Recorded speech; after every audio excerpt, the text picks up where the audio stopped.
చూస్ country delight, live better. ఇప్పుడే country delight app ని download చేసుకోండి.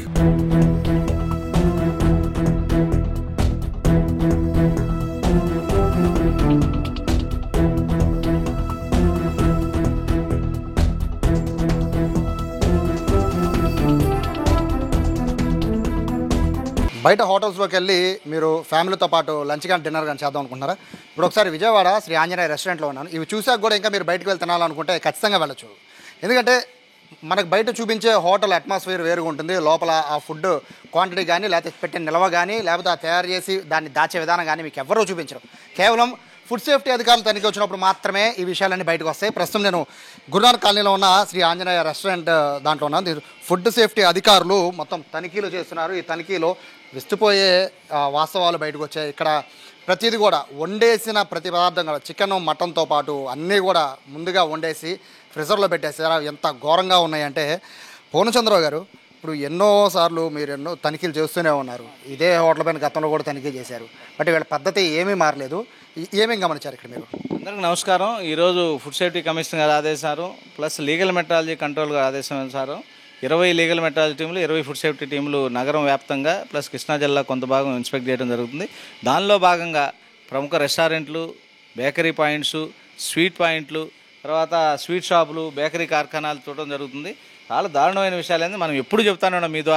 మీ ద్వారా చెప్పేది ఏంటంటే, యాక్చువల్గా కుక్కుడ్ ఫుడ్ ఏది కూడా మనం డీఫ్రీజ్ చేయొద్దని చెబుతున్నాం. కనీసం 10-15 రకాలు డీఫ్రీజ్ చేశారు. తర్వాత దారుణంగా ఏంటంటే, రైసు మూటలు కట్టి ఫ్రిడ్జ్లో పెడతా ఉన్నారు.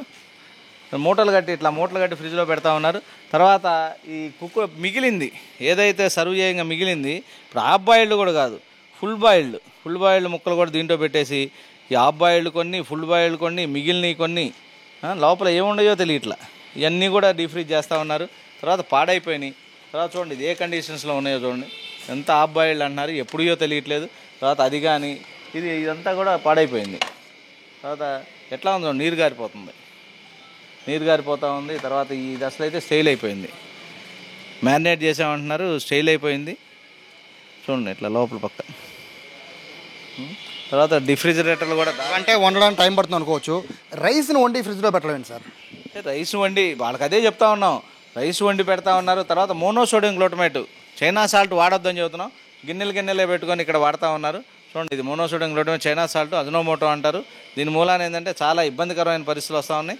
కలర్స్ వాడొద్దని చెబుతూ ఉన్నారు. పసుపు అంటున్నారు, దీంట్లో ఏం కలర్ అయితే వాడినట్టున్నారు.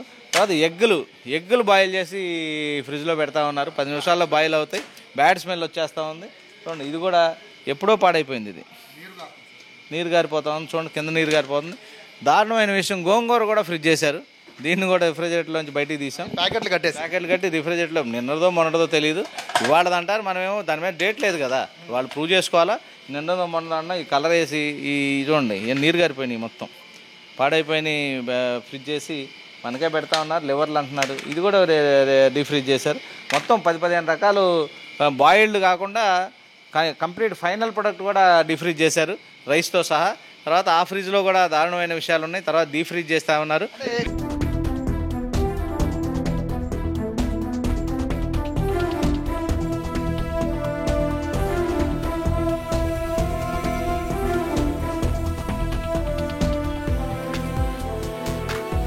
ప్రస్తుతం మీరు ఇన్ఛార్జ్ అండి ఇక్కడ. ఇంత దారుణంగా ఈ రైస్ వండేసి పెట్టారు అంటే, రైస్ వండే టైం కూడా మీకు లేదా? లేదు సార్, ఏ రోజుకి ఆ రోజు మార్నింగే ప్రిపేర్ చేస్తారు ఏదైనా సరే. రైస్ పొద్దున్న వండేస్తారా? అవును సార్. ఎర్లీ మధ్యాహ్నం లంచ్ వచ్చే వాళ్ళకి అంటే సార్ బాయిల్ చేసుకోవడానికి టైం పడుతుంది కదా, అందుకని ఎర్లీ మార్నింగ్ చేస్తారు ప్రతి ఒక్కటి. కాదండి, ఇక్కడ మీకు అంత క్లియర్గా ఇక్కడ కనబడుతుంది. ఈ వండేసింది రైస్ అంతా కూడా ఇది వండేశారు కదా గురుగా, ఇది మొత్తం వండేశారు. దీన్ని ప్యాక్ చేశారు వండేసి. అంటే ఎందుకు ఇప్పుడు అంటే పొద్దున పూట వండి ఫ్రిడ్జ్లో పెట్టాల్సిన పనే ఉంది? మార్నింగ్ ప్రిపేర్ చేసి చేసుకుంటారు సార్. లేకపోతే అన్నం పొద్దున వండడం ఏంటి సార్? మీరు మధ్యాహ్నం కదా లంచ్కి వచ్చేది జనాలు, ఒక 1 అవర్ ముందులో, లేకపోతే వాళ్ళు ఆర్డర్ ఇచ్చిన ఒక 10 నిమిషాలు 9-10 గంటలకు ఆ టైంలో చేస్తారు. 9-10 గంటల ప్యాకింగ్ ఎందుకు చేశారు అండి? అది పాడైపోద్దని అలా పెట్టారు సార్. 1 అవర్ ముందు పాడిందుకు అయిపోయింది అది. అంటే మీరు తింటారా ఈ ఫుడ్? అందరికి అదే కదా సార్. మీరు తింటారా? మీ పిల్లలకి పెడతారు దాన్ని? మేము తినేది కూడా అదే. మీ పిల్లలకి పెడతారు దాన్ని? మేము తినేది అదే సార్. చెప్పేది అలాగా సార్. ఇప్పుడు ఇక్కడ ఉన్న ఈ ఒక్కసారి దారుణంగా ఉన్నాయి ఇవన్నీ. ఇక్కడ ఎగ్స్ ఉన్నాయి కాదండి. ఇప్పుడు వచ్చే ప్రజలకు తెలియదు, వచ్చి మీకు ఆర్డర్ ఇస్తారు. ఒకసారి ఆర్డర్ ఇచ్చే వాళ్ళకి ఇక్కడ ఇందులో ఎగ్స్ ఎంత దారుణంగా ఉన్నాయి కదా, వీటిల్ని కస్టమర్లకు పెడతారు మీరు, మీ ఫ్యామిలీ వచ్చి కూర్చుంటారు, వాళ్ళకి పెడతారా? సార్ అది ఎర్లీ మార్నింగ్ చేసి ఎప్పుడు ఎర్లీ మార్నింగ్ ఏ రోజుకి ఆ రోజు ప్రిపరేషన్ చేస్తారు. ఈ ఎగ్స్ ఎర్లీ మార్నింగ్ ఇవి ఇవి ఎర్లీ మార్నింగ్ చేశారా? అవును సార్, అది ఆయిల్ రోస్ట్ చేసేలాగా అలాగ ఉన్నాయి అంతే. ఇవి నేను అంటుంది ఇప్పుడు ఆయిల్ రోస్ట్ చేశారు కాబట్టి అలా. నేను ఒకటే అడుగుతున్నా, ఇంత దారుణంగా ఉన్నాయి కదా ఇవన్నీ, ఇప్పుడు కస్టమర్లకి తెలియక వచ్చి ట్యాక్స్లు కట్టి మరి మీకు బిల్లు కడతారు, ఇదే ఫుడ్ మీ ఫ్యామిలీతో పాటు వస్తే ఇలాగే ఇవే పెడతారా? తీసుకోవాల్సిన ప్రికాషన్స్ అన్నీ తీసుకుంటాం. నేను అడుగుతుంది ఒకటే బ్రదర్, డిస్కషన్ గురించి కాదు. ఇప్పుడు ఇదే ఫుడ్ మీ ఫ్యామిలీ వచ్చి కూర్చుని పైన కూర్చుంటే ఈ ఫుడ్ పెడతారా? అందరికీ మేము ఎవరికైతే ఏదైనా అదే కదా సార్, మా ఫ్యామిలీ వచ్చినా అదే సార్, ఎవరు ఫ్యామిలీ కూడా ఇదే పెడతారా? వచ్చినా అదే సార్. ఒకసారి వీళ్ళ ఫ్యామిలీ ఎవరున్నారు ఒకసారి చూడండి, ఈ ఫుడ్ పెడతారంట అంటే కనీసం తినేటప్పుడు కూడా ప్రశాంతంగా తినే పరిస్థితి ఉండదా గురుగారు? చెప్పండి. ప్రికాషన్స్ తీసుకోకుండా చేయండి. ఏం ప్రికాషన్ ఇక్కడ ఏది క్వాలిటీ ఉంది చెప్పండి, ఏమండి? ఏది క్వాలిటీ ఉంది ఇందులో? ఏదైనా సరే ఎర్లీ మార్నింగ్ ప్రిపేర్ చేస్తారు సార్. మార్నింగ్ 10:30, 10 లోపు ప్రిపేర్ చేస్తారు. 11కి 12కి స్టార్ట్ అవుతుంది కాబట్టి రెస్టారెంట్, అందుకని. ఓనర్ కూడా ఇదే ఫుడ్ తింటారా? ఎవరండి? అదే సార్, ఓనర్ కూడా ఇదే ఫుడ్ తింటారా? తింటారు. సో ఇక్కడ ఓవరాల్గా వీళ్ళు చెప్పేది ఏంటంటే చాలా ఎంత క్యాజువల్గా చెప్తున్నారంటే, ఈ ఫుడ్ అంతా కూడా పొద్దున్న ప్రిపేర్ చేస్తూ ఉన్నారు. పొద్దున్న ప్రిపేర్ చేయాల్సినవి ఏముంటాయి? రైస్ ఎవరు పొద్దున పూట వండుకోరు. కనీసం స్కూల్ పిల్లలకు కూడా 12ంటికి ఫుడ్ వండాలంటే 10:30కు వండుకుంటారు. ఇంట్లో పిల్లలకి అట్లా ఉంటారు. అలాంటిది హోటల్కి వచ్చి వీళ్ళు బిల్లు ఎంత అయితే అంత చెప్పి దానికి ట్యాక్స్లు కట్టి మరీ ఫ్యామిలీతో ఎంజాయ్ చేసే వాళ్ళ పరిస్థితి. విజయవాడలో హోటల్స్లో కనుక మీరు భోజనం చేయాలి అనుకుంటే కనుక చాలా చాలా జాగ్రత్తగా ఉండండి. ఇంత నిర్లక్ష్యంగా ఉంటున్నాయి మీడియం రేంజ్ హోటల్స్ అన్నీ కూడా, వీటిపైన ఖచ్చితంగా కనండి.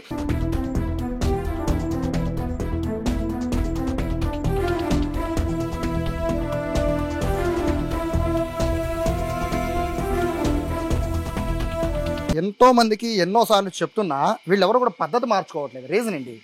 తప్పకుండా వీళ్ళందరి మీద ఏంటంటే, మీరు అడిగినట్టు పద్ధతులు పాటించకపోతే మాత్రం ఖచ్చితమైన చట్టపరమైన చర్యలు తీసుకుంటాం. క్రిమినల్ చర్యలు తీసుకోవడానికి వెనకాడం. ఒకసారి కనుక ఇది చేస్తే ఒక చర్య ఉంటుంది, రెండోసారి చేస్తే డబుల్ పెనాల్టీ ఉంటుంది. ఇదే తప్పు కనుక మూడోసారి చేస్తే లైసెన్స్ ఉంటే లైసెన్స్ క్యాన్సిల్ చేసి సస్పెండ్ చేస్తాం. హోటల్ మూసేయడానికి కమిషనర్ గారు పర్మిషన్ తీసుకుంటాం. చూడండి ఫ్రిడ్జ్లన్నీ ఎట్లా ఉన్నాయి, ఇట్లాంటి దారుణమైన కండిషన్లో ఎట్లా ఉన్నాయి చూడండి.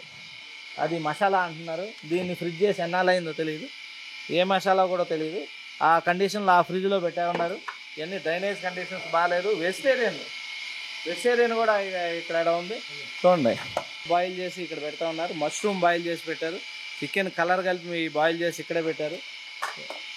మటను కీమా బాల్స్ ఇవన్నీ కలిపి, keema balls, chicken, mutton, half boiled అన్నీ కలిపి ఒకసారి పెడతా ఉన్నారు.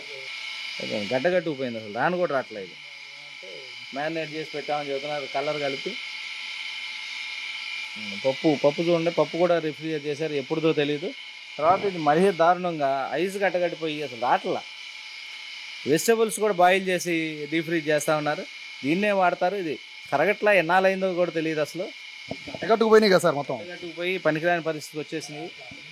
తర్వాత ఫ్రిడ్జ్ కూడా కింద పైన చూడండి దారుణమైన కండిషన్లో. ఇట్లాంటి ఫ్రిడ్జ్ల్లో ఈ ఆహార పదార్థాలు పెట్టి, ఏది కుక్కుడు ఫుడ్ ఇట్లాంటి ఫ్రిడ్జ్లో పెట్టి సర్వ్ చేస్తూ ఉన్నారు. డెఫినెట్గా వీళ్ళందరి మీద కఠిన చర్యలు తీసుకుంటాం. శాంపిల్స్ కలెక్ట్ చేస్తా ఉన్నాం. ఇట్లాంటి ఫుడ్ ఏదైతే ఉందో సుమారు 20 కిలోల ఫుడ్ ఉంది, దాన్ని సీజ్ చేసి డిస్ట్రాయ్ చేయడం జరుగుతుంది. ఇట్లాంటి కండిషన్స్ ఏ రెస్టారెంట్లో ఉన్నా అని, ఇది ఒకటే రెస్టారెంట్ కాదు, ఏ రెస్టారెంట్లో ఇట్లాంటి ప్రివైల్ అయినా కానీ లైసెన్స్ క్యాన్సిల్ చేస్తాం. తర్వాత కమిషనర్ గారు రుచి తీసుకెళ్ళి హోటల్ మూసేయడానికి కూడా వెనకాడమని. ఇక్కడ మీరు ఏం లేదు సార్, మీరు ఇదే హోటల్ మీద గతంలో కూడా దాడి చేశారు. వీళ్ళకి చాలా బ్రాంచెస్ ఉన్నాయి, గతంలో కూడా దాడి చేశారు. బట్ అయినా కూడా వీళ్ళు పద్ధతి మార్చుకోలేదంటే వాళ్ళ ధైర్యం ఏంటి? ధైర్యం ఏం లేదండి. ఇప్పుడు ఒకటి మీకు చెప్పాను కదా, మీరు ఒకసారి వస్తే ఇంక రెండోసారి రాని ఫీలింగ్. రెండోసారి కాదు, కంప్లైంట్స్ ఉంటే ఒకసారి కాదు 2 సార్లు కాదు, అదే రోజు రెండోసారి కూడా దాడి చేస్తాం. ఎందుకంటే కంప్లైంట్స్ ఉండి ఇట్లాంటి వ్యాపారం చేసే హోటల్స్ ఇదే కాదు, ఏ హోటల్ను కూడా ఉపేక్షించేది లేదు, ఎవరిని ఉపేక్షించం. ప్రజలకు ఏంటంటే మీరు స్వచ్ఛమైన కల్తీ లేని వేడిగా వడ్డించండి. ఎందుకంటే మన దగ్గర చాలా ఎక్స్పెక్ట్ చేసి వస్తారు. మీ ద్వారా మేము హెచ్చరించేది ఏంటంటే సరైన కల్తీ లేని ఆహారం తయారు చేసి సరైన పద్ధతిలో, ఎందుకంటే వేడిగా వాళ్ళకి ఇబ్బంది లేని కండిషన్లో వడ్డించమని మీ ద్వారా హెచ్చరిస్తా ఉన్నాం. లేదు వయలేషన్స్ హోటల్స్ మాత్రం ఎవరిని ఉపేక్షించేది లేదు. కఠినమైన చర్యలు, ఏదంటే చట్టపరమైన చట్టం ఏదైతే అలౌ చేస్తో క్రిమినల్ చర్యలు తీసుకోవడానికి వెనకాడం. చాలామందికి డౌట్స్ అయ్యారు వినియోగదారులకి. ఒకవేళ డౌట్ వస్తే చికెన్లో మాకు అంటే ఏదైనా తేడా స్మెల్ వస్తుంది, లేకపోతే ఏదో ఫుడ్లో తేడా వస్తుంది అనుకున్నప్పుడు వాళ్ళు వంటగదిలోకి వెళ్ళి చెక్ చేసే ఉండే అవకాశం లేదండి. యాక్చువల్గా ఏంటంటే మేము ఫస్ట్ నుంచి డిమాండ్ చేస్తుంది ఏంటంటే కిచెన్లో ఏం జరుగుతుందో టీవీలో చూపించమంటున్నాం కెమెరా ద్వారా. దానికి వాళ్ళు యజమానులు ఎప్పుడూ ఒప్పుకోరు, ఆ అవకాశం ఎవరికి లేదు.